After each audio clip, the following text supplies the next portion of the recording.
Welcome back to Alan's Trains and building some derelict factories. Once all the templates are cut, I cut them out in paper to see if they all align.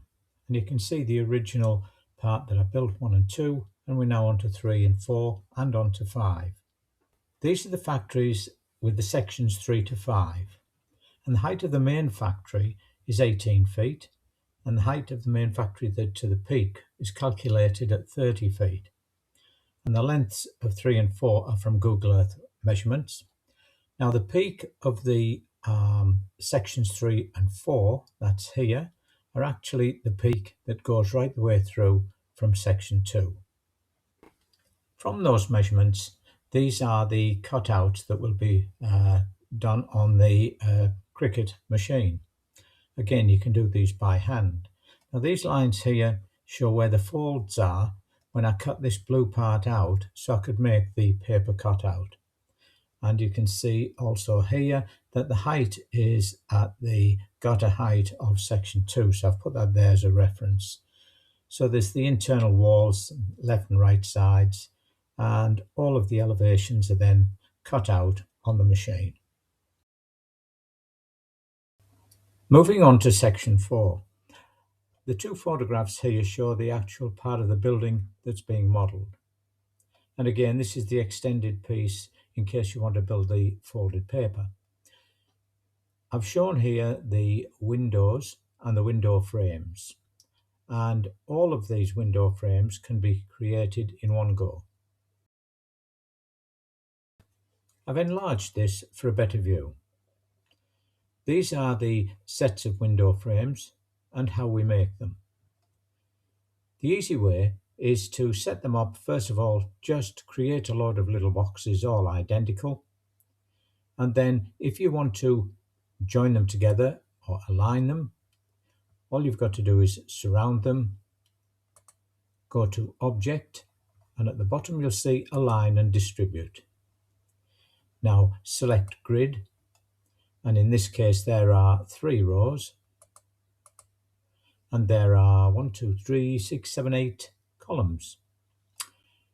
We can then set this as to the millimeters and 0.5 of a millimeter between top and bottom for the spacing, and then press Arrange. And then you've got them all set in the correct size and shape. If it's then to fit into a particular frame, then surround them, Object, Group, and move them into the frame and check that they actually fit. Now if you want to adjust them now to be closer to the frame, it's simply a matter of extending using the arrows to get exactly what you want. And you just repeat that with all of the others to fill all the window frames, and instead of 8x3s you can go 6x3s for these. So these would fit into here and these would fit into the others. That's the Align and Distribute. And here in this view we can see all of the window frames themselves within the outer frames. And this is when you would fit those with the sticky labels on acetate and then behind that panel.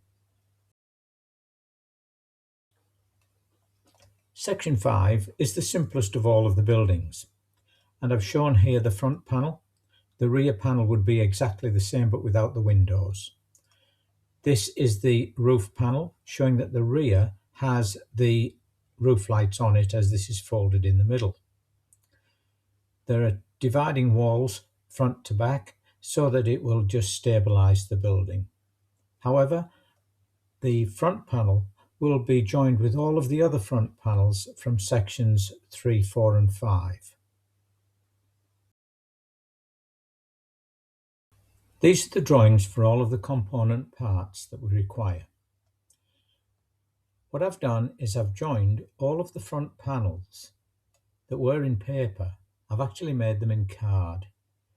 And I've then also duplicated the front panel without windows and doors for the rear wall. The main roof will cover not just the sections 3 to 4 but also to section 2, and will allow the roof to be cut into this. for section 2.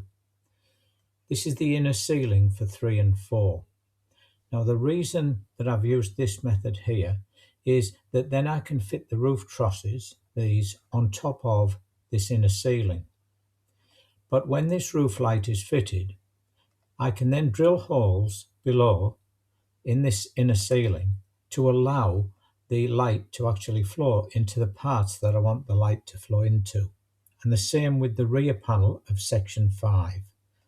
I've also constructed the dividing walls for the front to rear, and as I've shown here, all of the roof trusses. To make this fit onto a Cricut machine, you need to set it on an A2 sheet so that you can put it onto the longer mat to cut these two particular sections in one go. Thank you for watching. I hope you've enjoyed the video, and in the next short video I'll show the complete assembly of all the parts, including the roof trusses, the roof panels, and starting to fit the scale scenes papers.